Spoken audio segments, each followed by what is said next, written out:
साथियों, बहुत बहुत स्वागत है आप सबका। और यहाँ पे आप काव्य शास्त्र के अंतर्गत यहाँ रीत संप्रदाय को देखेंगे। रीत संप्रदाय यहाँ पे परीक्षा की दृष्टि से काफ़ी महत्वपूर्ण रहता है। तो काव्य शास्त्र का यहाँ पे टॉपिक है रीत संप्रदाय, और यहाँ से आप 2 या 3 प्रश्न जरूर देखेंगे, तो इसको अच्छे से आप लोग पढ़ते चलिए। उसके बाद आपके लिए यहाँ पे लास्ट में सबसे अच्छा यहाँ पे पॉइंट रहेगा। यदि आप यहाँ पीछे आगे इस प्रश्नों को अच्छे से पढ़ते हैं तो पीछे आपका यहाँ पे प्रैक्टिस भी कराया जाएगा। यहाँ पे है कि रीत संप्रदाय के प्रवर्तक आचार्य वामन माने जाते हैं। कौन माने जाते हैं? यहाँ पे रीत संप्रदाय के प्रवर्तक तो यहाँ पे किसे माना गया? यहाँ पे आचार्य वामन को यहाँ पे कहा गया। इन्होंने काव्य की आत्मा का यहाँ पे प्रश्न सर्वप्रथम उठाते हुए रीत को काव्य आत्मा घोषित किया। तो यहाँ पे प्रश्न बनता है कि रीत काल यहाँ पे रीत काव्य को जो है यहाँ पे आत्मा किसने कहा है? तो यहाँ पे आपका हो जाएगा प्रश्न की वामन ने कहा है। तो रीतात्मा काव्य से यहाँ पे हो जाता है। काव्य की आत्मा घोषित किया है यहाँ पे वामन जी ने। आगे यहाँ पे है कि इन्होंने विभिन्न आचार्यों द्वारा रीत निरूपण किया है, मतलब अलग अलग आचार्यों द्वारा। तो आचार्य वामन ने सबसे पहले के आचार्यों में रीति के लिए इन शब्दों का प्रयोग किया। मतलब रीत काल का रीत को सबसे पहले जो आचार्य वामन थे उनसे पहले भी कुछ कवियों ने कुछ नाम यहाँ पे दिया है। तो आचार्य भरत मुनि ने इसको प्रवृत्ति कहा है, जबकि आचार्य वामन ने काव्य भेद के अंतर्गत विवेचन कहा है, और आचार्य दंडी ने इसको काव्य मार्ग कहा है। तो अगर पूछा जाता है कि काव्य मार्ग किसने कहा है रीतकाल को, रीतकाल आ जाता है रीत संप्रदाय को, तो यहाँ पे आप बताएंगे कि यहाँ पे आचार्य दंडी। अगर यहाँ पे पूछा जाए प्रवृत्ति किसने कहा तो यहाँ पे भरत मुनि हो जाएगा। तो साथियों, इसी प्रकार के प्रश्न जब डीपली बनते हैं तो यहीं से प्रश्न आप देख पाएंगे। तो हमने सोचा कि थोड़ा सा यहाँ से संप्रदाय को अच्छे से पढ़ा दिया जाए, कि ताकि हो सकता है कि यहाँ से आपका प्रश्न बन जाए। आचार्य वामन के अनुसार अब यहाँ पे हम देखते हैं।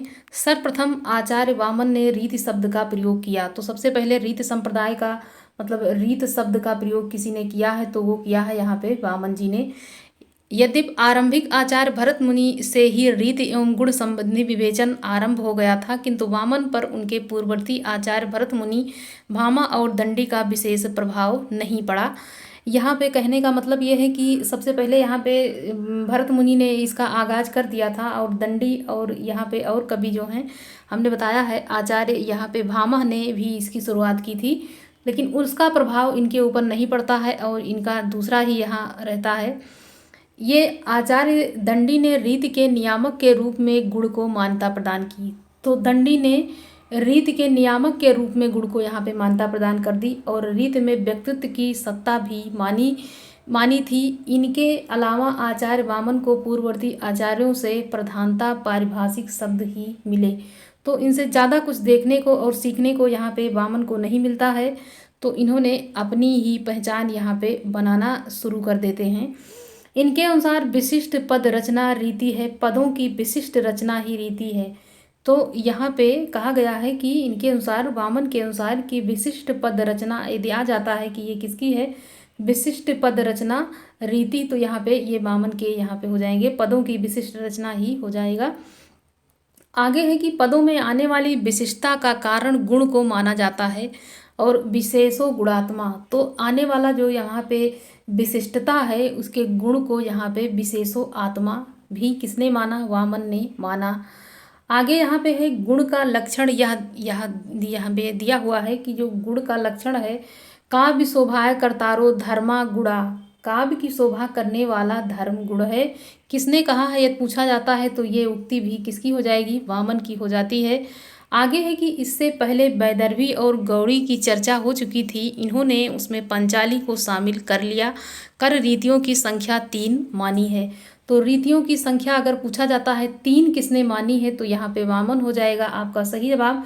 पहले इसमें कितनी थी? तो यहाँ पे पंचाली, यहाँ पे वैदर्भी और गौड़ी पहले से ही थी। उसके बाद इसमें पंचाली को भी शामिल किया गया। किसके तरफ से? तो यहाँ पे वामन के ने इनको शामिल किया। इन्होंने मूलतः 10 गुण माने हैं। किसने? तो वामन ने 10 गुण माने हैं। फिर उन्हें 10 शब्द गुण और 10 अर्थ गुण के रूप में व्याख्यायित किया है। ये गुण इस प्रकार से हैं: ओज, प्रसाद, श्लेष, समता, समाधि, माधुर्य, सुकुमारता, सौकुमार्य और उदारता, अभिव्यक्ति और क्रांति यहाँ पे हो जाएगा। तो ये यहाँ पे कहा गया है कि 10 शब्द गुण और 10 अर्थ गुण माना है। यहाँ पे किसने? वामन ने माना है। और संख्या अगर पूछी जाए रीतियों की तो इनके अनुसार 3 बताना है। 2 इन्होंने पहले से थी, बाद में इन्हें पांचाली इसमें शामिल किया है। रीति और गुण में अंतः संबंध स्वीकारते हुए लिखा है एतास त्रिशत रीतिषु रेखा विश्व चित्राम काव्य प्रतिष्ठामिति, अर्थात जैसे चित्र रेखाओं का समन्वय होता है वैसे ही रीतियां भी काव्य गुणों का समन्वयन यहाँ पे किया गया है। आगे यहाँ पे है रीति संप्रदाय जो है ये काफ़ी महत्वपूर्ण रहता है काव्य शास्त्र के अंतर्गत। अब यहाँ पे देखिए रीत के यहाँ रीत और उसके गुण, तो वैदर्भी में समस्त गुण रहता है, गौड़ी में ओज और क्रांति है, जबकि पांचाली में पूछा जाता है कौन सा यहाँ पे गुण है, तो माधुर्य और सौकुमार्य गुण यहाँ पे देखने को मिलता है। समस्त गुणों के समन्वय के कारण वैदर्भी को सर्वश्रेष्ठ रीति कहा गया है। अगर पूछा जाता है, प्रश्न बनेगा कि कौन सी रीत मतलब यहाँ पे सर्वश्रेष्ठ कही गई है, तो वैदर्भी जो रीति है ये सर्वश्रेष्ठ रीति के अंतर्गत ये मानी जाती है और इसमें समन्वय के गुण देखने को हमें मिलते हैं।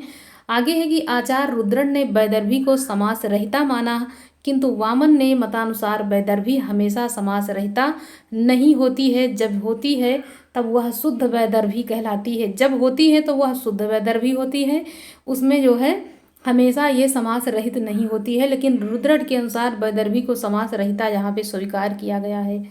आचार्य आनंदवर्धन के अनुसार आचार्य आनंदवर्धन ने रीति को संगठना कहा है। अलग अलग यहाँ पे आचार्यों ने इसको अलग अलग नाम यहाँ पे दिया है। तो आगे अगर पूछा जाता है कि किसने इसको संगठना कहा है, तो आप यहाँ पे आंसर करेंगे कि आनंदवर्धन ने रीति को संगठना यहाँ पे कहा है।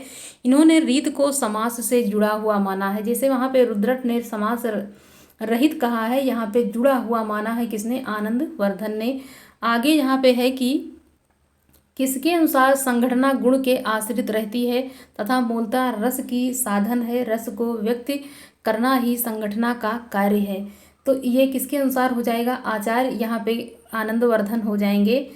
ये गुण को चित्तवृत्ति का पर्याय स्वीकारते हैं। इनके अनुसार श्रृंगार आदि कोमल रस हैं जिनके द्वारा माधुर्य गुण चित्त को दुर्त करता है। तो यहाँ पे श्रृंगार जो है ये एक कोमल रस के रूप में जाना जाता है और इसका जो गुण होता है ये क्या होता है? ये माधुर्य गुण इसमें ज़्यादातर जो देखने को मिलता है। और यहाँ पे जो चित्तों की जो ये दुर्त यहाँ पे करता है, चित्त को क्या करता है? दुर्त करता है। आगे है कि रौद्र और कठोर रस जिसके माध्यम से ओज गुण चित्त को दीप्त प्रदान करता है। मतलब कि जो रौद्र आदि कठोर रस, तो रौद्र क्या है? ये कठोर के अंतर्गत आता है। इसके माध्यम से ओज गुण चित्त को दीप्त करता है। तो जो रौद्र रस होता है उसमें हमेशा जो गुण होता है वो ओज गुण देखने को मिलता है। इस प्रकार से जब कोई कविता दी रहती है तो यदि उसमें श्रृंगार रस प्रधान वो कविता हो तो वहाँ पे आपको माधुर्य गुण हो जाएगा, वहाँ पे श्रृंगार माधुर्य गुण। और यदि उसमें कोई भी कठोर मतलब रौद्र रस से ओतप्रोत कोई कविता हो तो वहाँ पे आप ओज गुण वहाँ पे लगाएंगे। आगे है प्रसाद गुण चित्त को यहाँ पे व्याप्ति देता है। प्रसाद गुण चित्त को व्याप्ति देता है। तो यहाँ पे चित्त को क्या क्या देता है ये भी यहाँ पे बताया गया है, आप इसको देख सकते हैं। आगे है आचार्य मम्मट के अनुसार, मम्मट ने क्या कहा है?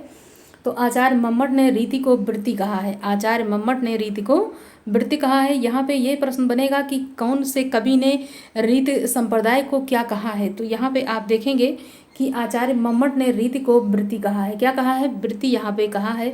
आगे है इनके अनुसार निश्चित वर्णों का रस से संबंधित व्यापार वृत्ति है।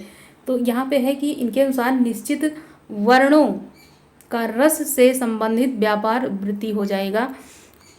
इन्होंने वृत्तियों रीतियाँ और गुणों के संबंध इस प्रकार स्वीकृत किया है। यहाँ पे आगे है कि उपनागरिका वैदर्भी माधुर्य गुण है, परुषा गौड़ी और ओज गुण है, और कोमला जो है ये यहाँ पे पंचाली और प्रसाद गुण यहाँ पे हो जाएगा, पंचाली और प्रसाद गुण के रूप में। तो सर्वश्रेष्ठ रीति के रूप में वैदर्भी को आप यहाँ पे आंसर करेंगे जब पूछा जाएगा, तो यहाँ पे वैदर्भी हो जाएगा आपका। इसके लिए वृत्ति रीति रस का साधन मात्र है। इसके लिए वृत्ति रीत रस का साधन मात्र है। ये हम किसके अनुसार पढ़ रहे हैं? तो आचार्य मम्मट के अनुसार हम यहाँ पे देख रहे हैं। तो इनके लिए वृत्ति रीत रस का साधन मात्र है। इन्होंने आनंदवर्धन के आधार पर गुणों में चित्त की 3 वृत्तियाँ मानी हैं। यदि पूछा जाता है कि चित्त की 3 वृत्तियाँ किसने मानी है, चित्त की 3 वृत्तियाँ किसने मानी है, तो आपको आंसर करना रहेगा किसने मानी है, आचार्य मम्मट ने मानी है। इन्होंने आनंदवर्धन के आधार पर लेकिन मानी है। किसके आधार पर पूछा जाए तो आनंदवर्धन बता देना है। और यहाँ पे गुणों में चित्त की जो वृत्तियाँ पूछी जाए कितनी है तो 3 बताना है। और किसने माना है तो मम्मट बताना है। यहाँ पे माधुर्य गुण चित्त द्युति है, ओज गुण चित्त दीप्ति है और प्रसाद गुण यहाँ पे चित्त व्याप्ति है। तो इस प्रकार से 3 यहाँ पे वृत्तियाँ आपने यहाँ पे जाना। और किसके अनुसार, मम्मट के अनुसार यहाँ पे हो जाएगा। ये 3 चित्त वृत्तियाँ किसने दी, मम्मट ने दी। और इन्होंने आनंदवर्धन के आधार पे इन 3 चित्तवृत्तियों को यहाँ पे दिया है। तो माधुर्य गुण चित्त द्युति है, ओज गुण चित्त दीप्ति है और प्रसाद गुण चित्त व्याप्ति हो जाएगा। आगे यहाँ पे है आचार्य विश्वनाथ के अनुसार। आचार्य विश्वनाथ के अनुसार पद संघटना रीति, तो इन्होंने आचार्य विश्वनाथ ने इसको पद संघटना रीति कहा। इन्होंने रीत काव्य के आधार के रूप में रहकर रस का उपकार करती है। इन्होंने कहा है कि रीत जो है काव्य के शरीर के रूप में रह करके रस का उपकार करती है। तो इन्हें रीत को शरीर बता दिया है और उसमें रह करके वो रस का उपकार कर रही है आचार्य विश्वनाथ के अनुसार। वर्ग संगुफन के अनुसार के आधार पर 4 रीतियाँ मानी जाती हैं। वर्ग संगुफन के आधार पर 4 रीतियाँ मानी जाती हैं। वैदर्भी और पांचाली से मिश्रित लाटी रीति को भी स्वीकार किया गया है। तो पहले इसमें 2 ही रीति थी, वैदर्भी और पांचाली। उसके बाद इसको मिश्रित करके तीसरी जो यहाँ पे है, मतलब यहाँ पे चौथी लाटी यहाँ पे रीति को स्वीकार यहाँ पे किया गया है। गौड़ी और वैदर्भी और पांचाली, और उसके बाद इसको दोनों को मिला करके यहाँ पे लाटी रीत हो जाती है। किसके अनुसार, यहाँ पे विश्वनाथ जी के अनुसार हम यहाँ पे देख रहे हैं। और हिंदी में रीति विवेचन किसने किया है, तो यहाँ पे आचार्य शुक्ल ने रीति का विधान शुद्धवाद का प्रभाव उत्पन्न करने के लिए इस दृष्टि से इन्होंने कोमल रसों में कोमल वर्णों और रौद्र भयानक आदि उग्र व कठोर रसों में परुष तथा कठोर वर्णों का प्रयोग अच्छा बताया है। इन्होंने जो जहाँ पे कोमल वर्ण की जरूरत है कोमल, और उसके बाद जहाँ पे कठोर वर्ण को इन्होंने क्या बताया है कि रीत में शुद्धवाद का प्रभाव उत्पन्न करने के लिए इस दृष्टि से उन्होंने कोमल रसों और कोमल वर्णों, रौद्र भयानक उग्र कठोर रसों में परुष तथा कठोर वर्णों का प्रयोग अच्छा बताया है। इन्होंने अलग अलग ये चीज़ बताया है कि जैसे हम कोमल कांत मतलब कोई भी कविता पढ़ रहे हों तो वहाँ पे कोमल शब्दों का यहाँ पे प्रयोग किया जाता है। और लेकिन जब हम भयानक या रौद्र ये रसों का मतलब कविताएं हम जब पढ़ रहे होते हैं तो वहाँ पे कठोर रस या फिर परुष वर्ण, यहाँ पे कठोर वर्णों का प्रयोग देखने को मिल जाता है। तो इस प्रकार से रीति का विवेचन इन्होंने अपने अनुसार यहाँ पे किया है। आगे यहाँ पे देखते हैं रीतियाँ। जो रीति है उनकी अलग अलग यहाँ पे आचार्य हैं और उनकी रीतियाँ कौन कौन, जैसे भरत मुनि हैं तो इनकी आवंती है दक्षिणायतम, पांचाली मगधी हो जाएगा। भामा के अनुसार अगर भामा की रीति पूछा है तो वैदर्भी और गौड़ी हो जाएगा। दंडी की पूछता है तो वैदर्भी और गौड़ी हो जाएगा। उसके बाद वामन, वैदर्भी, गौड़ी और पांचाली तीनों रीतियाँ हो जाती हैं। रुद्रट में यहाँ पे वैदर्भी, गौड़ी, लाटी और पांचाली हो जाएगी। यहाँ पे आनंदवर्धन ने असमास, अल्प समास, दीर्घ समास। राजशेखर लच्छो भी वैदर्भी, मगधी, पांचालिका यहाँ पे हो जाएगा। कुंतक, सुकुमार, वैदर्भी, विचित्र, गौड़ी तथा पांचाली यहाँ पे उनका हो जाता है। भोजराज में वैदर्भी, गौड़ी, पांचाली, लाटी, आवंतिका, मगधी यहाँ पे हो जाएगा। मम्मट के अनुसार यहाँ पे उपनागरिका, वैदर्भी, परुषा, गौड़ी और कोमल पांचाली हो जाएगा। उसके बाद विश्वनाथ ने वैदर्भी, गौड़ी, पांचाली, लाटी। तो यहाँ पे आप जो देख रहे हैं ये प्रश्न, इसको अच्छे से पढ़ करके इसको तैयार कर लें, क्योंकि हो सकता है कि इसमें से आप 1 या 2 प्रश्न हो सकता है आपका बन जाए। पांचाली को ग्राम्या भी कहते हैं। अगर प्रश्न बनता है कि किस रीति को यहाँ पे ग्राम्या कहा गया है तो यहाँ पे पांचाली को कहा गया है। आगे है रुद्रट ने समास को आधार बनाकर रीतियों का वर्गीकरण किया है। तो वैदर्भी में समास रहिता समास का अभाव देखने को मिल रहा है, जबकि गौड़ी में दीर्घ समास बहुल समास की अधिकता है, मतलब गौड़ी में ज़्यादा समास देखने को मिल रहे हैं।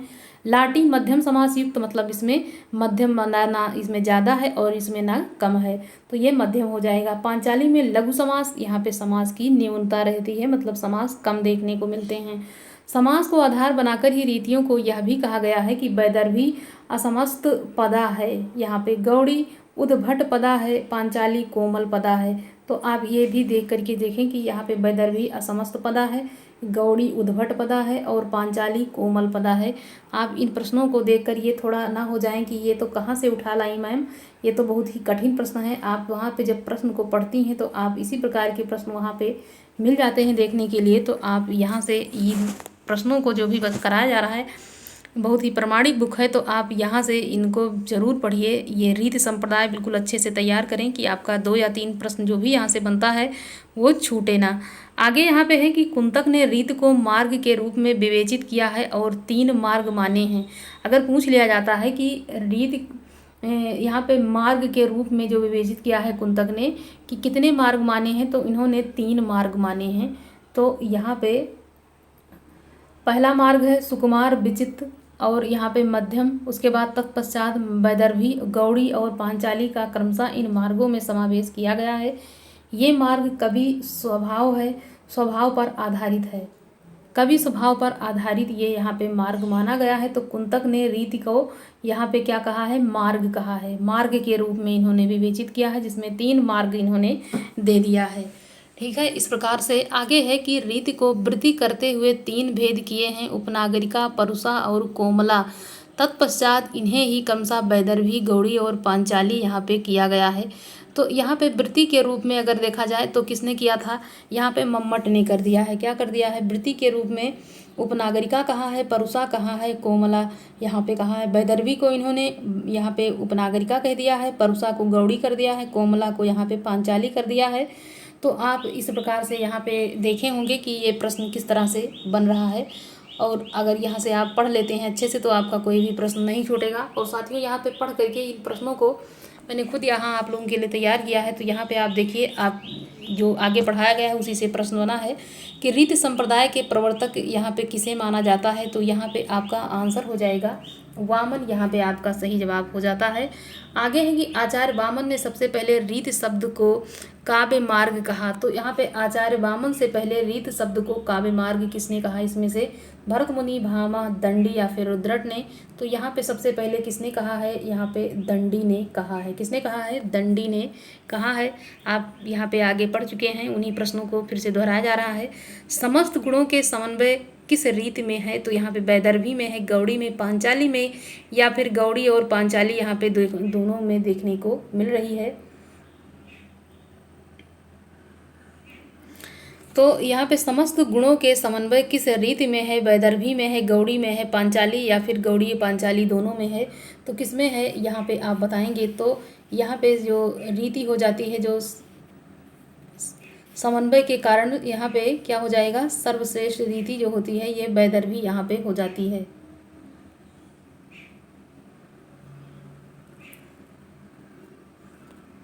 आगे यहाँ पे है आचार्य आनंदवर्धन ने रीति को क्या कहा है, समास कहा है, संघटना कहा है, ओजगुण कहा है, प्रसाद गुण कहा है।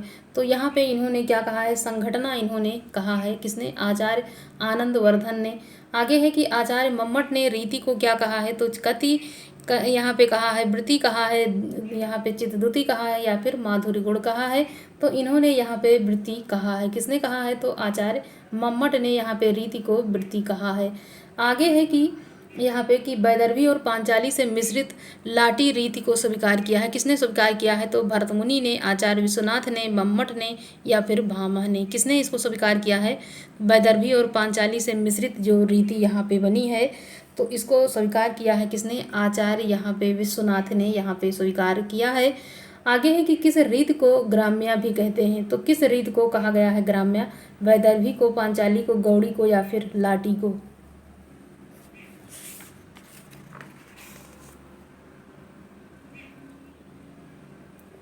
यहाँ पे वैदर्भी, पांचाली, गौड़ी और लाटी है। तो आपका आंसर इसमें हो जाएगा पांचाली को यहाँ कहा गया है। तो साथियों हम आशा करते हैं कि इस प्रकार से जो टॉपिक आप लोगों के लिए चुना जाएगा, ऐसे ही जो विशेष मतलब बहुत ही ज़्यादा ज़रूरी है, उन प्रश्नों को ऐसे ही पढ़ा करके उसके बाद उसकी यहाँ पे प्रैक्टिस करवाया जाएगा। तो आपको यहाँ पे अच्छा लगे तो आप लोग लाइक करना ज़रूर इसको, और यहाँ पे अगर चैनल पे नए हैं तो सब्सक्राइब ज़रूर करना। धन्यवाद।